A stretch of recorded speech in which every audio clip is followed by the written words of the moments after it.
বন্ধুরা, আপনারা দেখছেন বাংলা নিউজ ডিজিটাল। আপনারা সকলেই জানেন আগামীকাল 4 মে রাজ্যের বিধানসভা নির্বাচনের রেজাল্ট। জাস্ট কিছু ঘন্টার অপেক্ষা রয়েছে। সারা বাংলার নজর, সারা দেশের নজর রয়েছে আগামীকাল পশ্চিমবঙ্গের বিধানসভা ফলাফলের দিকে। আর এই মুহূর্তে যে বিষয় নিয়ে আমাদের আলোচনা, সারা দেশের যে বিধানসভা কেন্দ্রে সকলের নজর রয়েছে সেটা হচ্ছে ভবানীপুর। দেখুন, এর লাস্ট যে নির্বাচন ইয়ার 2021-এর যদি আমরা কথা বলি, লাস্ট বিধানসভা নির্বাচন ইয়ার 2021 সালের হাই ভোল্টেজ কেন্দ্র ছিল নন্দীগ্রাম।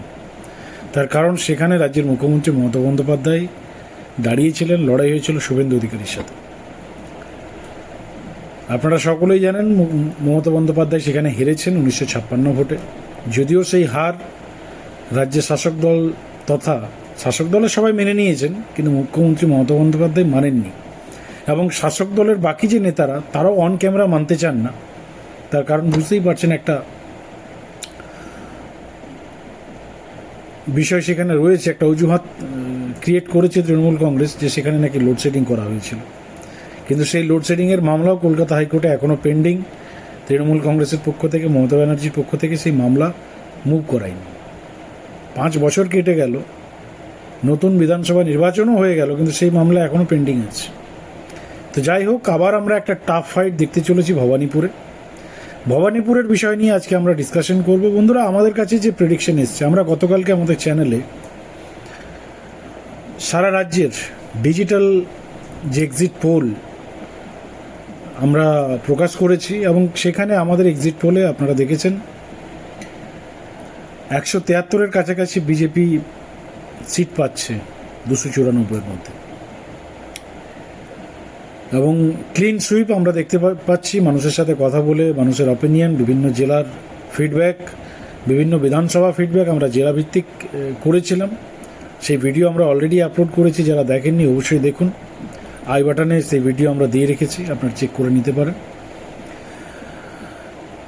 173-এর কাছাকাছি বিজেপি সিট পেয়েছে, এবং সব থেকে যেটা হাই ভোল্টেজ বিধানসভা ভবানীপুর। অনেকের প্রশ্ন, ভবানীপুরের রিপোর্ট কী? বন্ধুরা, ভবানীপুরের রিপোর্ট হচ্ছে রাজ্যের এই মুহূর্তের সবচেয়ে পপুলার পলিটিশিয়ান, যার টিআরপি তুঙ্গে, যার টোটাল রেট অফ পপুলারিটি রাজ্যের এই মুহূর্তে আশা করা, মানে শাসক হোক বিরোধী হোক, যত আপনার নেতা রয়েছেন, পলিটিক্যাল লিডার রয়েছেন, সবচেয়ে জনপ্রিয় শুভেন্দু অধিকারী।